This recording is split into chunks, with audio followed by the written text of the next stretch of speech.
Okay, hello everyone, and welcome back to the TBM crew. Today we're here with T.E. McCluskey, and it's an amazing author because you are a master horrifying people with your extreme horror, right? I don't know whether I'd say master, but you know, if you're going I to throw that mantle about, I'll take a little slice of it. No, I do a little bit of extreme horror. But you do it amazingly, and readers are approve of that, and all the reviews that you get.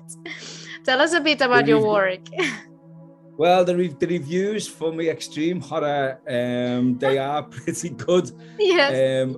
From the people who like extreme horror, because one of my cousins who'd never read anything by me before, she thought, oh, I'll read a nice book there with a big cup of cheese on the front. And she was proper shocked and horrified. She didn't sleep for weeks. She hasn't spoke to me since, no. But yeah, so it's the guys from the extreme horror community have embraced my book. So you can't ask for more than that, can you? Made up with that. Yeah. That's awesome. And you got a lot of books out, right? So you got a wide spectrum of horror. Yeah, my 11th has just dropped today. Yeah. Today. Oh, yeah, tell me about that. I didn't know. How didn't you tell me this?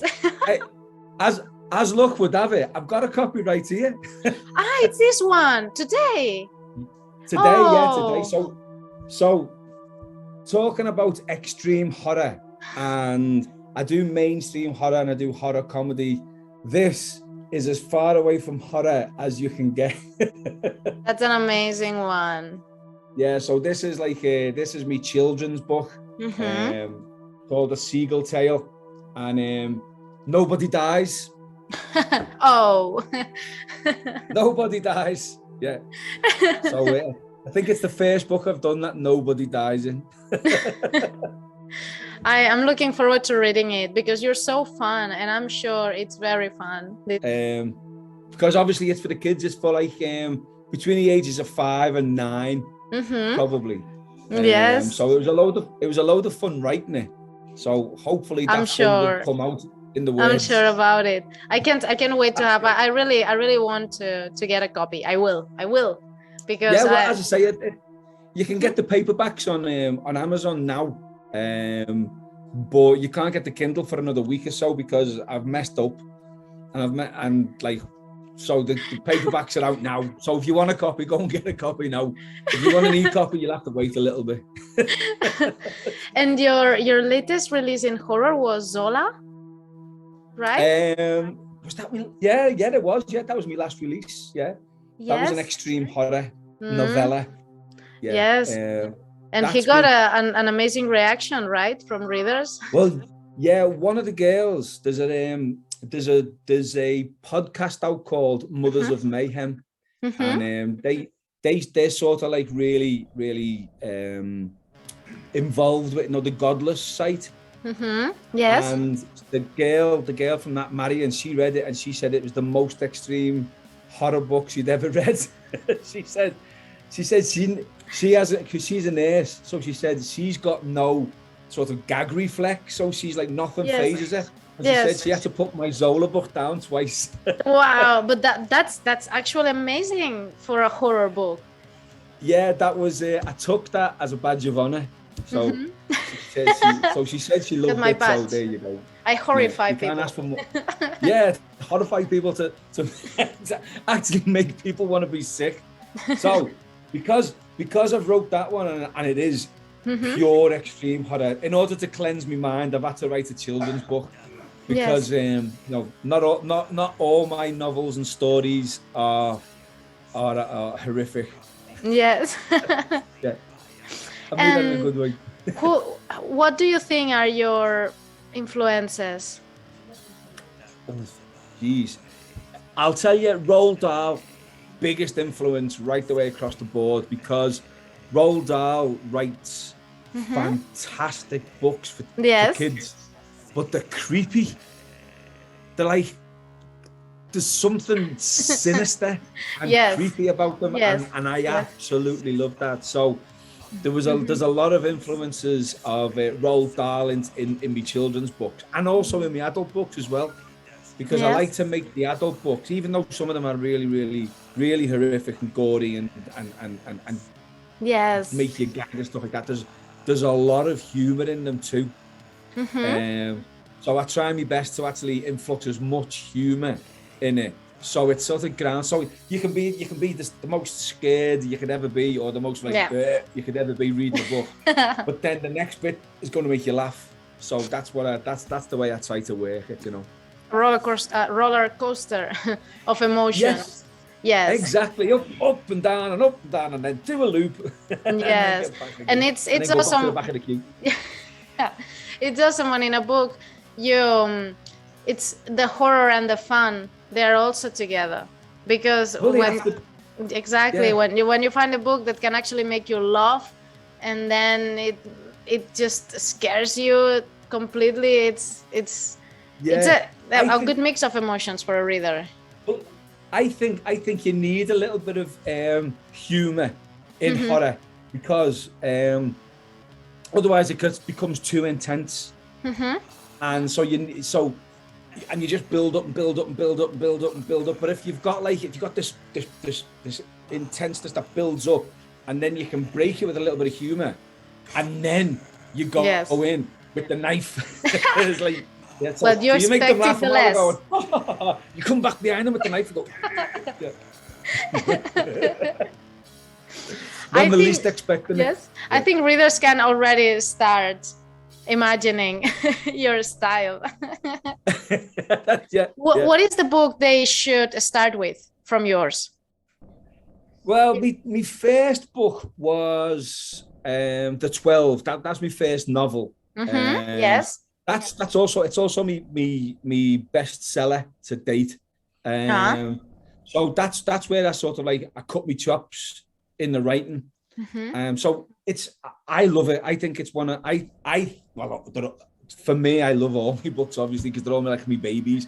But The 12, I think, is the one that you'd start off with. But then it gets a little bit of stick, because it was the first novel I ever wrote. So it gets a little bit of it's littered with errors, and it's got too many commas, and the punctuation's wrong. But I was only learning. And I got the fantastic Lisa Marie Tone to edit it for me about 2 or 3 years after it was brought out. Yes. And she made it into almost a different book. She'd done a fantastic job on it. So even now, I think there was so many errors in it that even Lisa hasn't got them all. But I've tried to sort of learn and evolve with all my different books. So The 12 is probably the one to go for first. Okay. I would say. But if you want a little bit of a laugh, I would go with Z, A Love Story, and I've got to take a deep breath when I say this, or mutant superhero zombie killing disco cheerleaders from outer space with Uzis. You got the sequence. I always get it wrong. Sometimes I just call it Turtles. It's easier. That sounds amazing. I think they should start by that one. That sounds terrific. So yeah. Well, what I want to do is I want to take that book and I want to make it into. I'm going to see if I can do it myself, because I'm not too sure, but I want to make it into a screenplay. Okay. Because I watched a film last night called Willy's Wonderland with Nicolas Cage. Yes. I don't know. Have you seen it? No, I've seen bits, but I haven't watched the full movie. Well, I think if that film can get made, any film can get made. Right? And star Nicolas Cage. Yes. But so it's given me a little bit of impetus to actually kick that story in, because I've got some great ideas on how that could be made into a film. A low budget, well, when I say low budget film, probably a film that looks low budget. Yeah. But we'd have to throw a few bits through a bit of budget at it in order to get the special effects and stuff. But that's me planned for that one. Something like the Blair Witch Project, something like that. Yeah, but a comedy. But comedy, yes. I mean the kind comedy, of. Yeah. Do you remember? Do you remember The Night of the Living Dead? Yes. From the 1980s. Yes. Yeah, something like that. Yeah. Okay. Something exactly like that. Proper B movie. Yes. Yeah. Cheesy zombies. Well, actually, like The Evil Dead. The first one, it was supposed to be a serious movie, but people just laughed at it, and they said, "Okay, let's make it a comedy." That's why it goes worse and worse in cheesiness. But that's exactly what I'll be looking for. Yeah, it would be that level of cheesiness. Yeah. So Return of the Living Dead. Yeah. Yes. Return of the Evil Dead. Sorry, Evil Dead 2 or whatever it's called. I can't remember what it's called. That one. That sounds amazing. You really should try it out, because I'm sure it can be an amazing project. That's what I'm thinking. If you can get the right people behind it, I think it would be a boss little movie. Do you know what I mean? I would love to watch that. I would absolutely love it. I'm your number one fan. Well, we could get it dubbed into Spanish, and then you can take that in for the kids. I'm always game. I'm always game for everything. Happy days. You that have so many books and so much experience writing, what is your best advice for new writers that they are getting into the tank, so to speak? Right. I get asked this all the time, right? And the only advice that I've got for people is JFDI. Just fucking do it. Sorry for swearing. It's the only way. Yeah, it's like beep. Yeah, it's the only way, because you get all these boss ideas running around your head, and they're not going to write themselves. Yeah. So even if you don't know what you're doing, I didn't know what I was doing when I wrote the 12. I just went ahead and did it. I took a little bit of advice from different people. You just got to listen to what people tell you, and listen to, like, when people read it. Yeah. When people read, another bit of advice is, when people read your books, don't take offense at what they say. Yeah. That's a difficult one. Unless they're a complete troll, do you know what I mean? And that, like, they're just doing, giving it loads of grief.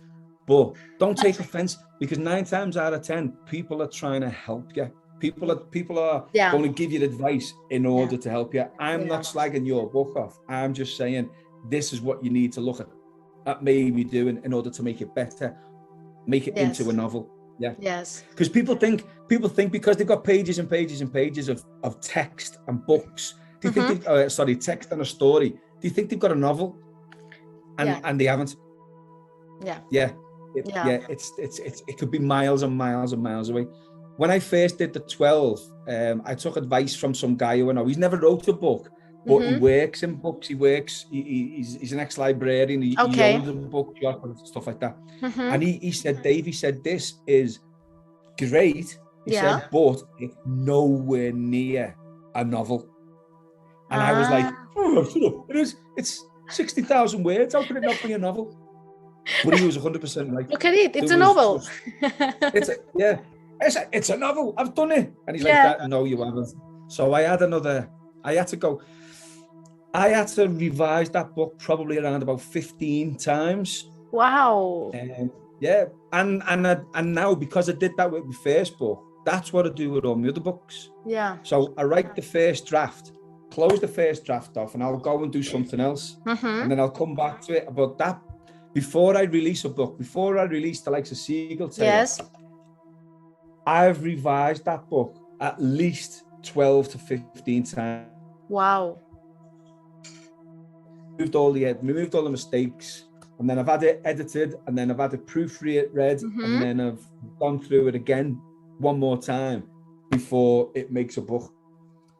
So I've never physically picked up and read one of my books, because by the time they get to being books, I'm sick to death of them. Yeah, of course. After so many editings. Yeah. But it's how you have to do it. If you want to do it, if you're going to do the job, do it right. That's what I say.